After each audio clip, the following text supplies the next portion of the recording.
Hey y'all, for those of you that know me, I'm pretty politically oriented, so I've decided to start a YouTube channel. And I'm going to combine all of my favorite things: politics, yelling, opinions, maybe some wine. I want to talk about current events and spark awareness and initiate discussion in general because this shit's important, so let's do this. Today's topic: Donald Trump's already failed campaign promises. Out of the running list, we're only going to examine two because there's really not that much time in a day, so remember this? If I win, I am going to instruct my Attorney General to get a special prosecutor to look into your situation. Donald Trump is the king of catchphrases and was partly elected based off one in particular: lock her up. His supporters would boisterously chant this at all of his rallies, like they were at a NASCAR race, convinced that crooked Hillary belonged in prison based off of the mishandling of her email servers. She's a nasty woman.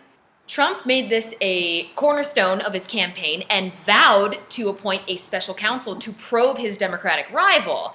Yet, 2 weeks later, he changed his tone. Not just a little, but bigly. Big league.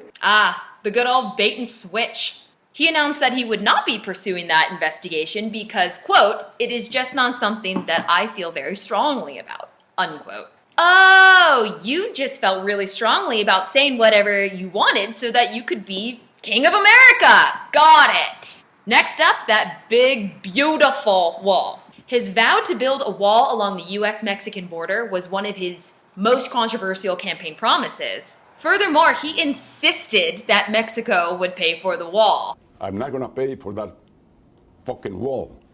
God, Presidente Fox is savage as fuck. Anyway, this is what he said.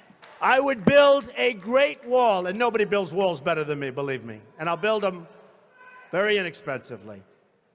I will build a great, great wall on our southern border, and I will have Mexico pay for that wall. Mark my words. Considering that Trump probably underestimated how stupid the American public is and never actually expected to get elected, he is just now trying to figure out how to bring his bullshit one-liners to fruition. And I call them one-liners because, let's be real, he doesn't and never did have an actual plan. Anyway, one of Trump's latest tweets revealed that when he said Mexico, he actually meant Congress, and so that's AKA the American taxpayer.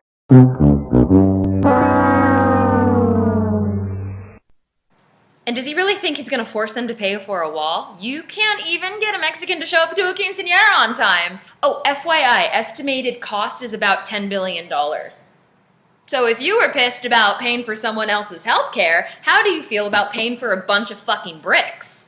Of course, Trump has justified that we would be compensating the cost of the wall via other wall-created revenues like visa fees and decreased aid to Mexico, but analysts have called that bullshit because it doesn't even begin to scratch the surface on what it would actually cost. So I'm with you, Presidente Fox. I'm not paying for that fucking wall. But unfortunately, most of his supporters won't even give a shit that he lied. They have termed him the non-politician and therefore have given him more leeway to lie and flip-flop more than they would have any normal politician. Furthermore, they excuse his lies, portraying him a victim of the adversarial media. Trump has done a tremendous job into brainwashing his supporters into believing that it's an us versus them scenario. He tests his supporters' undying loyalty with each lie, almost solidifying his image because his open willingness to lie represents ruthless unwillingness to conform with the status quo.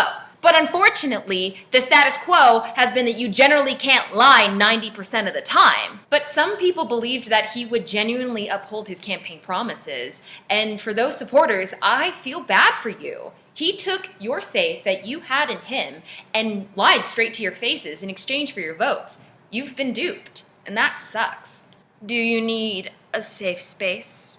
No matter which party you belong to, he is now our president and leader of the free world. And there is responsibility that comes with that, like staying 100. I think that when the president goes back on all his campaign promises before he was even inaugurated, and he did this blatantly, that it sets the tone for the rest of his administration.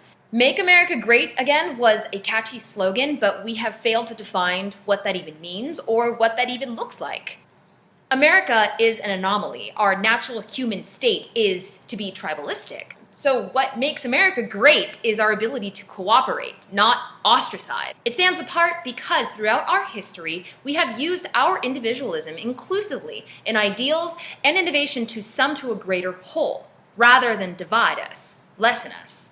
I hope that our president realizes that this is what makes America great. But no matter what, accountability is key, and I look forward to holding him to that standard. So, stay tuned for some of my other discussion on some other dilapidating campaign promises. I'm looking at you, Obamacare. Now get out there and grab him by the